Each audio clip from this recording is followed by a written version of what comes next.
Hello, everybody, and happy Monday. Welcome to another episode of Unveiling Beauty. I am here solo today because my co-host, Mr. Nicholas Stenson, is busy, but it is also his birthday, and so we decided to give him a little bit of a break today.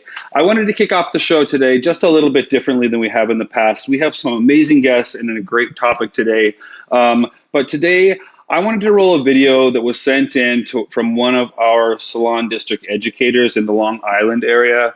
Her name is Jennifer, and I want to roll that video because it really put the reason behind why we put the show together, and it made us feel good. And so I want to put a little gratitude for the gratitude she sent our way. Let's roll that video.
Have to thank you again, Jennifer, so much for taking the time to get your team together and provide us with that feedback. We are all missing seeing each other, and getting an email with all of those beautiful testimonials from your team really meant a lot to Nick and I. We took a lot of time reading those and appreciating those, and they sunk in deep, and it made us feel like what we're doing here at Unveiling Beauty is truly making a difference, and we want to carry it on with another fantastic episode today.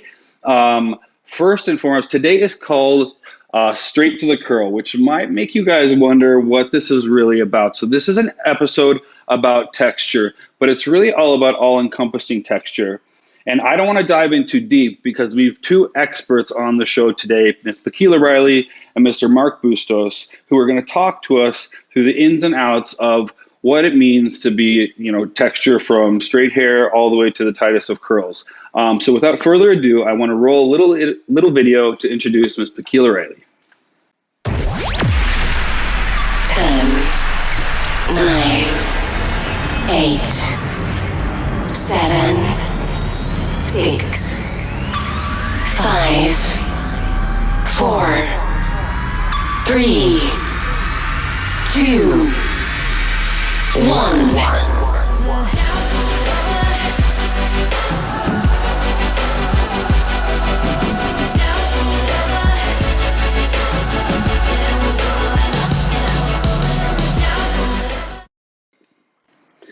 Hello, Miss Pekela Riley. How are you doing, my friend? I'm doing great. Happy Monday, my friend. Happy Monday. You hanging in there down there? Hanging in there. How about you? Doing good, doing good. Chicago is gray and cloudy, but making the most of it. You're the sunny spot in my day today. Oh, thank you. In sunny Florida. So yeah, it's quite sunny here. So, Pekela, talk to us a little bit about, I came up with this idea for the straight to the curl, but it was based on a conversation that you and I had about let's really address texture from like a holistic perspective. So talk to us about what that means exactly. First of all, the name is so very fitting because, like you said, this did come from a conversation and how we see texture from a holistic standpoint. And straight to the curl really defines just that, all of the texture types. And it also describes what we do in finishing, whether that is on straight hair or textured hair, is that, within those components of straight to curl, we're either texturizing in or texture out. I like to call that texture in or texture out, whether that's on straight hair to curly hair. So it really speaks to, the texture in and texture out really speaks to our finishing elements, in which we would do on all texture types. Because when it comes to natural texture, it's not always about defining that texture, but oftentimes building in elements or taking out elements of that. So true, so true. And I know that I don't want to say it's only recently, but it's become way more common knowledge for dialogue about texture to just be considered when we talk about texture, because so many people are celebrating natural texture, that texture, that's what it starts to mean to us. But a few years back, when we talked about texture, it meant something else, right? That way, it meant those texture services. Those were the chemical texture services that we were providing on the menu. So I'm really excited to talk about this today and kind of dive into texture in all aspects. And I think the first thing that I want to lead into is just something as simple as, what are the different texture types? Wow, we have everything from straight to zigzag coil. And so just to run through them, we hear so much about what are the texture types. So there are primarily 8 texture types, and then you have subcategories. There are 8 texture types, but then you have then you have bigger groupings. And so the texture 1 would be straight to minimum wave. Texture 2 would be wave. Texture 3 would be wave. Texture 2 would be open wave. Texture 3 would be wavy. Texture 4 would be loose curl. Your texture 5 is actually curly. It's a tight curly. Once you get into 6, you start to get into coil. And then type 7 is very coiled. And then type 8, which is referred to oftentimes in 4C, is very a zigzag coil. So talk to me a little bit about that, because you just said referred to often as, and I want to know, just for our viewers and for clarity's sake, is that scale that you gave us, is that a fairly like universal standard scale, or is that one that you've learned? Because I hear like 4C a lot, and then you said the number 7, right? So talk to me about the difference between those two. So there are that's a great question. There are 2 texture scales, but they really refer to one thing. So in the professional scale, we really break those texture types down, and so therefore they're 8. On the consumer scale, you sort of get these big groupings. You have type 1 that encompasses all straight hair or very similar to straight hair. You have type 2 that encompasses everything that's wavy. Your type 3 starts to encompass what's curly. When you get into 4, that's when you get into coily. So basically on the professional end, the number scale, that 1 through 8, is very detailed. It's very detailed typing. On the consumer scale, your texture types 1, your 2, your 3, and oftentimes you hear those subcategories of 4A, 4B, and 4C. That is referring to your texture type 8 on your professional scale, but in subcategories. Oh my gosh, so that's already, right, this episode is already like mind-blowing for me, because I think a lot of viewers out there, if you are a salon professional like myself, where you went to hair school where they didn't dive in as deep as I honestly wish that they would have with texture, even just knowing that right now, I've already learned so much, and I'm getting so much from this episode. So off to a great start, Pekela. I'm going to create a tree of this and post it on my Instagram soon, because it's quite simple. There's in the professional scale, it's number, and it just goes out to 1 through 8. On the consumer, it goes out to 1 through 4.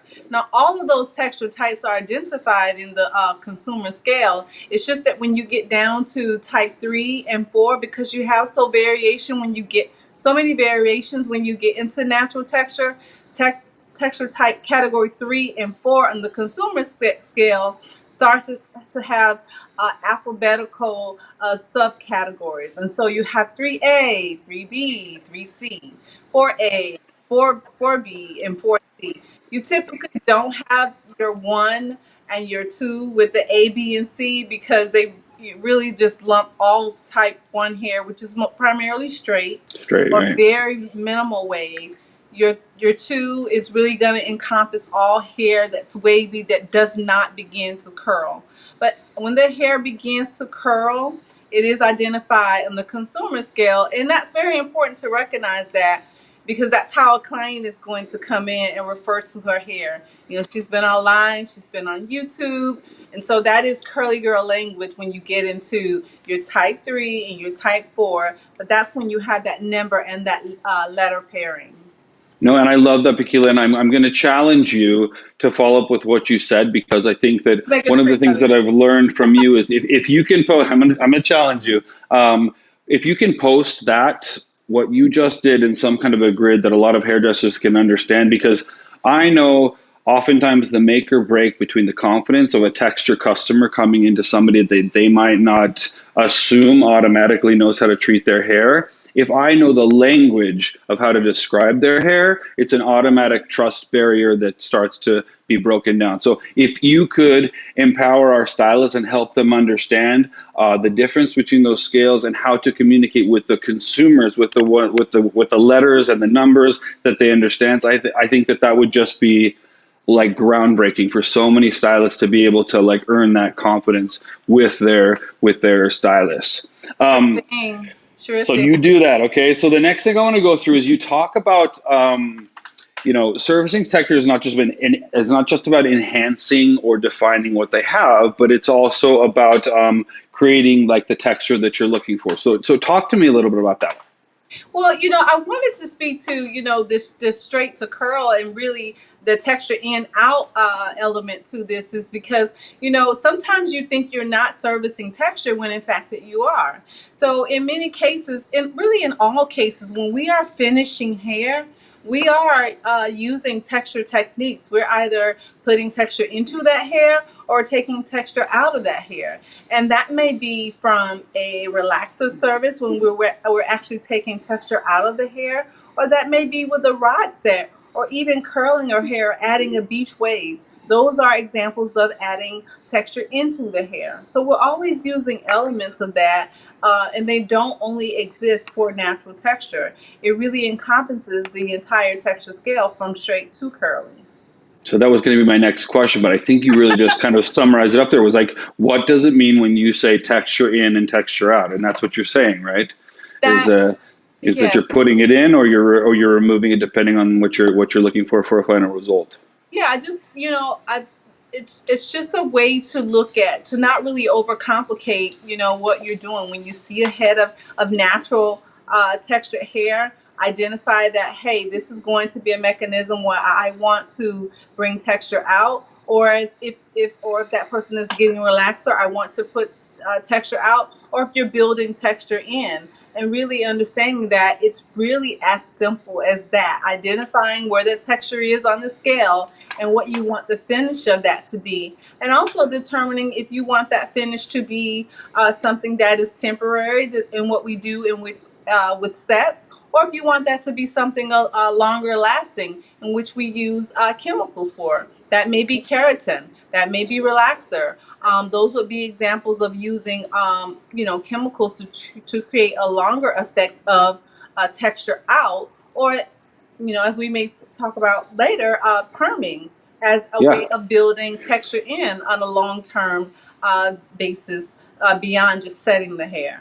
Yeah, I mean, perfect. I love the way that you just set that up, because when we're talking about manipulating or adjusting the natural texture that somebody has, oftentimes, like you said, there's chemicals involved. And so my question to you would be, as an expert, like what would be the top three things that you would consider when you're changing or choosing to do a long-term change in somebody's texture?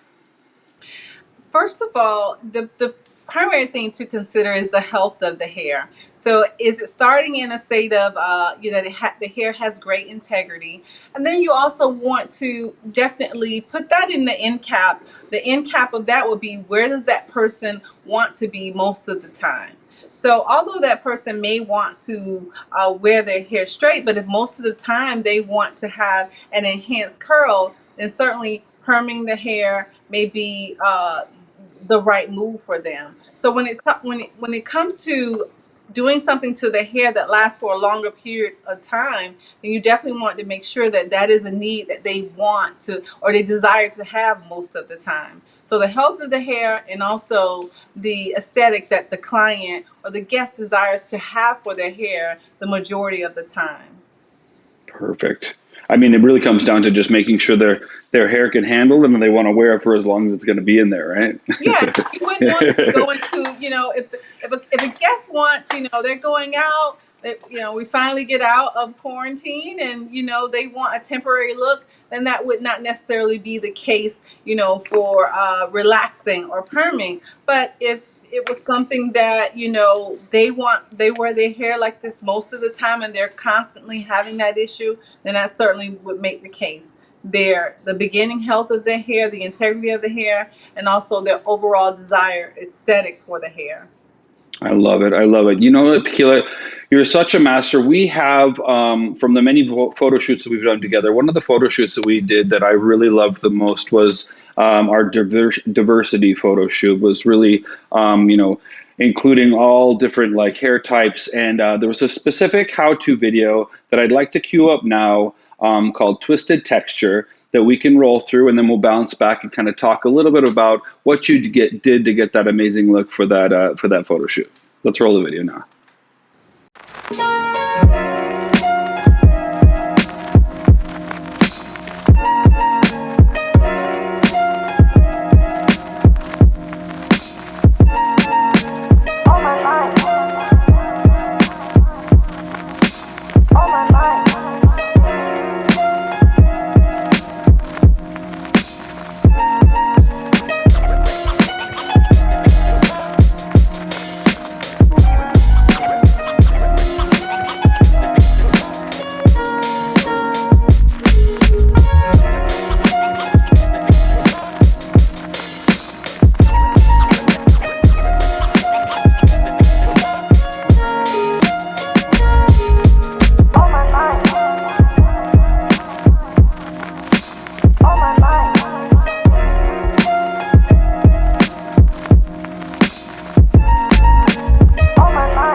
Pekela, I loved that photo shoot so much. So We did had so I. much fun on that shoot. Talk to us a little bit about that video and kind of recap some of the things in there that were really pertinent, I think, for our audience members to remember.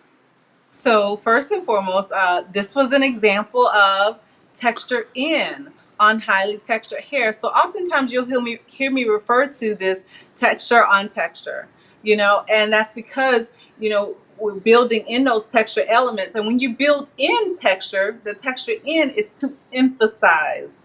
It's actually to exaggerate or emphasize the texture. So she is actually texture type 8, which would equivocate to our 4C. That diagram is coming. And what I Yeah, wanted to girl. do was emphasize her texture. Because when you get to texture type 8 and texture type 4C, it's such a zigzag micro texture that it's not readable to the eye. And so I put in bigger elements of texture to make it readable and emphasize it. So it may feel like you're adding more, you're adding more, but I'm actually stretching that out I'm actually stretching that out in a format that emphasizes the texture. In that video, also, I added in True and Pure Texture clip-ins, which is, of course, my brand, to help fill that in, and also add elements of emphasizing that texture to give you a more readable detail to it, and just pin that up. And also, too, the finger coiling on the sides is another example of texture in element that emphasizes the element of natural texture. So oftentimes when a guest or a model has textured hair, you still have to build in those texture elements to emphasize it or make it readable or more visible aesthetic to the eye or for the camera. I love it. Such a good job. You did two iconic looks. I couldn't choose which one we wanted to show on this, but that one particularly resonated with me because it was really an example of that texture in scenario. And Pekela, I just have to say a big thank you. I know that you always have so much that we want to put in to these episodes because there's so much that we can continually talk about. So just thank you for taking us through sometimes in bite-sized pieces so that we can digest, understand, and keep moving forward on our texture journey. You are priceless to have on our team in terms of leading the charge with texture, education, your passion, your spirit. Anything else that you'd like to make sure that our viewers understand when we say straight to the curl before we say goodbye for today? I just want our viewers to know that, if you're a stylist and you're finishing hair, you're always operating in texture styling. Because you can't finish hair, whether that's straight or whether that's highly textured, without having texture in and texture out. And once you own the confidence that, hey, this is really in line with things that I've always been doing, and I can apply this to all texture types, then you're further along in the journey of styling texture hair and really understanding that you've always possessed those skills and now just to apply them. Perfect. Thank you so much, Pekela. We will be looking for that chart on your social media. I'm sure her social media graphic is going to fly up right now, so you guys can pay attention and watch very closely and apply that gentle pressure so that we can all make sure Pekela keeps her promise. No, just kidding. Thank you so much, Pekela. We'll see you next time, okay, honey? Okay. All right. Bye-bye. Okay, well, ladies and gentlemen, I'm just always continually astounded by her and her level of expertise and care and willingness to share what she knows in her experience to help elevate all of our understanding of texture. I know that my texture game, if you will, has grown astronomically just because of her influence in the last couple of years that I have known her. And segueing into knowing somebody for a number of years, the next guest I've known for quite a long time. I don't even know if I can get into the full story, and I wish that Nick were here for this introduction because I met Mr. Mark Bustos because I wanted to get the best haircut in New York City when I first moved to New York City. And for all those hairdressers out there who you work in the industry, you don't usually pay for haircuts when you work in the industry. You get free haircuts. And Nick told me I needed to go to this guy. And I went into Mark's salon, and he gave me, to date, the best haircut that I've ever had. I'd like to welcome to the show Mr. Mark Bustos. How are you, Mr. Mark? Mr. Mark. I've never called you that in my life. How are you, buddy? So obviously I met you because you gave me a fantastic haircut, but we became fast friends with our passion for the industry. And I think I met you right before, I don't want to say like you really got recognized for all the work that you'd already been doing. I know today we're talking about texture, and I will get right back on track, but I do want to make sure that everybody knows, Mark is very well known for for a lot of the give back stuff that he does. He's known as the guy that goes out every weekend and does haircuts for homeless people living on the streets in New York or all over wherever he goes. He has joined me and my colleagues on a lot of trips for our nonprofit Humane, but he is quite oftentimes a lone soldier who just does the right thing to help people's lives much, much better. And we are honored to have you on the show today. Thank you so much for being here, buddy. Thanks, Evan. I appreciate that. Yeah, of course. So today, now that I've like blown up your head and everybody knows what a good Samaritan you are and you're doing the right thing for all the right reasons, I do think it's funny, but also you're such an expert at so many different things. Like you know, men's haircutting. Don't even talk about it. He's the best one I've ever met in my life. But just an all around fantastic stylist, and you understand the way that hair works. And I remember when we were talking about this years ago, you told me that you like to put texture into your hair, and I asked you, would you be willing to come onto this segment and talk about what that looks like? So talk about what that looked like to me, and how perming or texture relates to you and applies to your life. I mean, for me, as you can all see, I am Filipino. Most Filipinos have poker straight hair. And you can see, if you look at the side of my hair, it is as straight as can possibly be. My little secret, I've been trimming my hair every 2.5 months for the past, I'd say, about 9 or 10 years. And that once it hits that 2.5 month mark, before I even look at the calendar or look at the date, I already know. I'm like, it's time. And I look at the calendar, I'm like, it's exact, like to the day, 2.5 months. And I'll get into that on how you know, like, how often to get it done and all that kind of stuff. But yeah, that's my secret, which is not much of a secret. I perm my hair. Yeah, I had to ask you. I was like, "You're cool with this, right?" And you're like, "Of course, I'm cool with it." I think we actually have a nice visual of you getting your hair processed, which I hope goes viral. But so talk to us a little bit about the benefits of like perming your hair. Like, why do you do it? Okay, so I'm going to talk from personal experience because, Right. you know, just like most of us, we don't want to fuss with their hair so much all day, every day, or in the morning. Who has time to do their hair in the morning? My hair is poker straight, so what happens is it just falls flat. And I'm lazy. I'm busy doing hair for everybody else. I don't have time to do my own hair, right? So I figured, let me try perming my hair. And what it did was it just gave me automatic, quick lift at the root. I didn't always wear it so curly. I used to perm it and kind of just blow it straight, using my fingers to kind of give it a little bit of tension, so I can almost wear it in like a finger wave kind of look, you know. But the perm just helped so well for that. I didn't have to use a round brush in my hair anymore. I literally just wake up and go. And especially with wearing my hair curly like this, I'll come out of the shower. I'll put a good amount of product in it because I have a lot of hair. And I won't touch it for 3 or 4 days or until I have to wash it again. Yeah. So yeah, that's the biggest benefit, is just not having to do my hair. Well, it looks so cool. And I have to say, like, so right now, I want to level set, because the next question I have, I'm absolutely certain that based on what you just said about your hair laying flat and then having all this volume, you've got women, you've got men, you've got all kinds of people who are like, wait a minute, sign me up. I want to perm. I want to be able to just like have my hair have all this like volume. It's kind of giving me a little throwback to the 80s, but there's some key things to remember. So I want to ask your opinion. Like, how do you know if somebody that's sitting in your chair is a good candidate to receive a perm? I think someone, when someone's sitting in your chair and you ask them how they style their hair themselves, there's quick little things that you can catch from them. Like if you tell them to look into your mirror and pretend that they're styling their own hair at home, and they automatically start going like this, that means they want some volume, right? So if their hair's fine and they start going like this and playing with their hair, then they automatically could be a great candidate for a perm, as long as the integrity of their hair is good, you know? And for anybody that just wants a little bit of movement in their hair and just don't want to wear it so flat, or if you have that client that's constantly just like teasing at the root a little bit before they leave the house, that could be the right person. Yeah. We all know that person.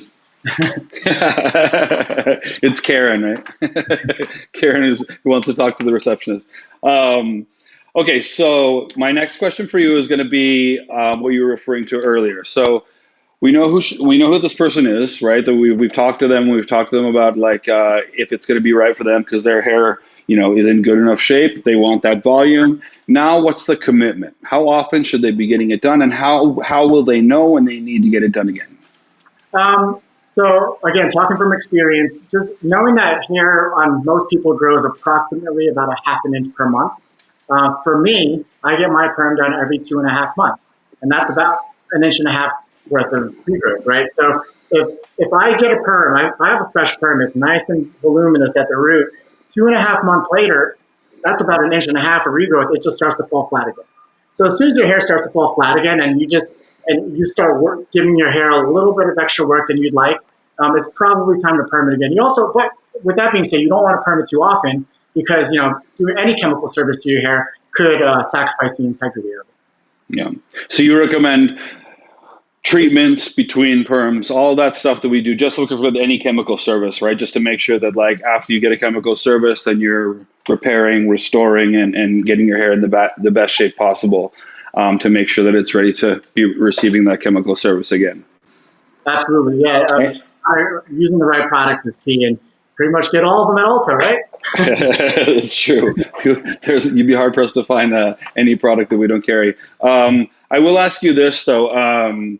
So what I was going to ask you was going to be, so tips on this service. Sorry, I'm trying to think about the best way to avoid this, because I feel like the way that you get your hair permed and the way that people, like the way that I was taught to roll perms in beauty school is not the way that people are rolling perms now to get this cool like texture, right? It's a different rolling like pattern technique. Is there anywhere that you've seen that people could go for resources on how to get like what they call maybe a body wave or different, more modern type of texture that doesn't like equal that traditional like roller set that we all did in beauty school? Yeah, there are different things out there, but I feel like sometimes less is more. Once you start to get too fancy, then you might lose track of what you're trying to achieve. I think for me in particular, I like to enhance a particular area. I'm only perming the very top. And for women, actually, I was scrolling through an Instagram, and I noticed a perm just around the hairline on a woman. It just permed the face frame, and it looked really cool. So, they were targeting just that one particular area and leaving the rest natural. So perming doesn't have to be the same thing as how it used to be in the 80s. You don't have to perm your entire head with, you don't have to, it doesn't have to be that look that we all think we're going to get, because, that's what it used to look like. We can get a little more creative and enhance particular areas of the hairstyle, just trying to get that certain look, I think that's the cool part. Like what you're saying is, I think sometimes when we're in beauty school, right, we get taught a certain thing, and I think texture services or perming services, they've become something that we haven't necessarily injected a lot of creativity to them since we learned them, right? It's like, this is what we did to pass the test, and then the popularity of them went down for a little bit, but I think now that it's kind of like coming back, we have to inject that same amount of creativity as we do our color services or our cutting services, and think outside of the box of what we're trying to create. And so we're different roller sizes, different roller, patterns can all help with that, just to make sure that you're really giving your guests the look that they're going for. Yeah. Absolutely. So any other pro tips on this service that you feel like are really relevant, so that our viewers today are going, yeah, that was really cool, and that we keep them from getting themselves into trouble because Mark Bustos told them to do this? Just to add on to what you were saying about being creative and thinking outside of the box. Once you start doing that, right? So for me, I perm just the top. So when I'm part of the perm service, you need to lay some cotton down so you don't get it on the rest of any other hair that you're not trying to perm. I think one pro tip I must add is that when you're applying that cotton, you want to be very careful on how you apply it, and be very aware of where you're laying it. Because if I were to apply the cotton around this top area, I want to make sure that this straight hair that I don't want to touch is not being bent a certain way. Because now when the cotton is pushing the hair down or even splitting it like bedhead, now I put the cotton on, and now I put the perm solution on, and then I put the neutralizer on. When I take it all out, now my hair is split and set that way until it grows out, and I cut it again. That's happened to me a good amount of times. No matter what you're trying to do or what kind of look you're trying to achieve, if you're just even trying to do a face frame hairline, you want to be aware of where you're laying that cotton down and being very careful.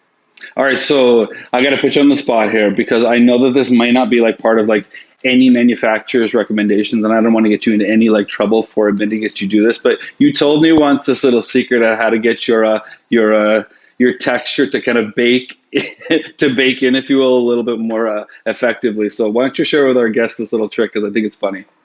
Yeah, well, the cuticle of your hair opens and closes when it's hot and cold, just like your skin. You sweat and you're cold, right? So when you add heat to your hair, it's going to open up the cuticle. my little thing that I actually shared with you years ago is that I like to go, when I go to the gym, I go into the steam room.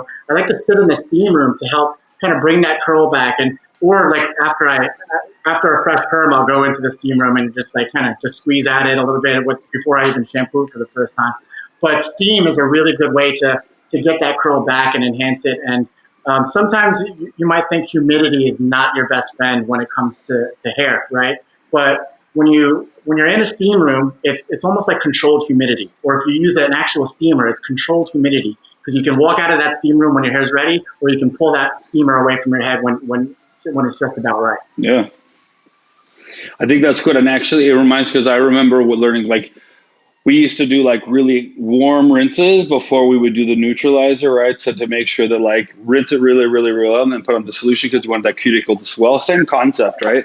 I just don't think many manufacturers have like, not many salons have an Equinox around the corner for you to jump into the steam room. I would have loved to see you walk into an Equinox gym with those rollers in your hair. That would have been amazing.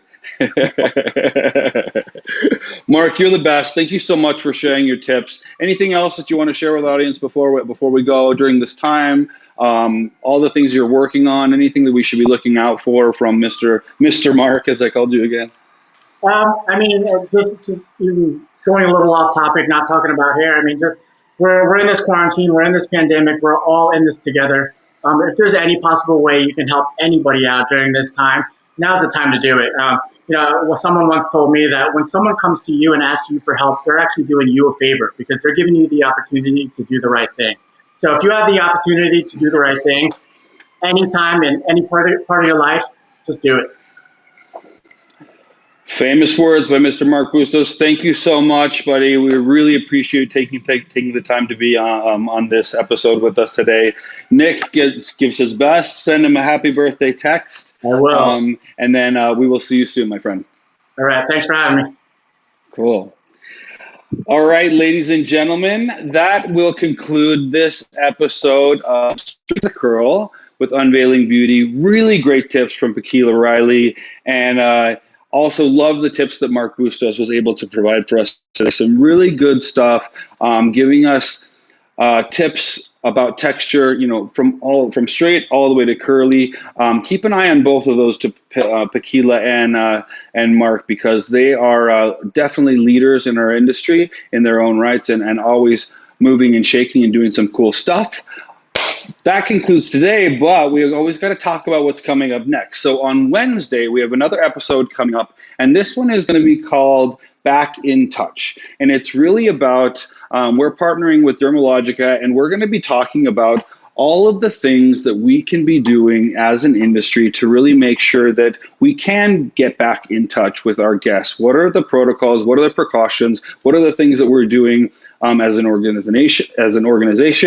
Dermalogica is going to be on as guests because obviously, in the skin therapy world, they can't do what they do without actual having physical touch. So we appropriately named, according to a campaign that they have called Getting Back in Touch. Very excited to share with you guys that, a very important topic. So tune in on Wednesday.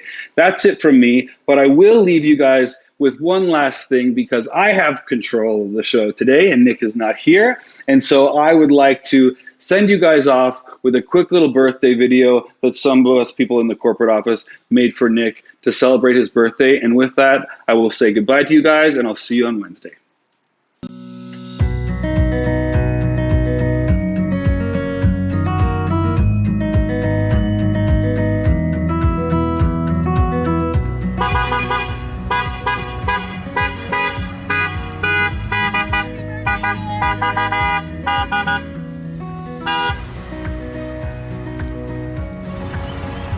Happy birthday, Nick! Happy birthday, Nick! Happy birthday, Nick! Have a great birthday! Happy birthday, Nick. Have an awesome day. You definitely deserve it. Happy quarantine birthday, and P.S. I hope you're having a good vodka soda and some lemon cookies. Happy birthday! Happy birthday, Nick. Sending you all the love from my family to yours. Hi Nick, happy birthday! Hope that you have a great day celebrating with some friends or family, whether it's virtually or 6 feet apart. Hope it's a great one and can't wait until we're all back in the office. Have a good one. Bye. Happy birthday, Nick! Happy birthday, Nick! Happy birthday! Happy birthday, Nick! 1, 2, 3. Happy birthday, Nick!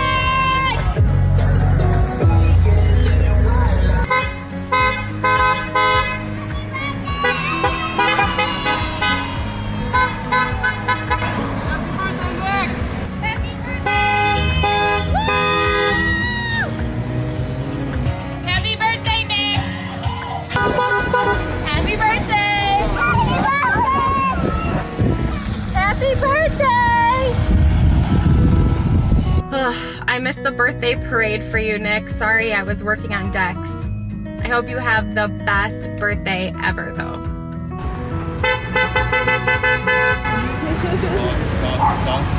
Happy birthday, Nick!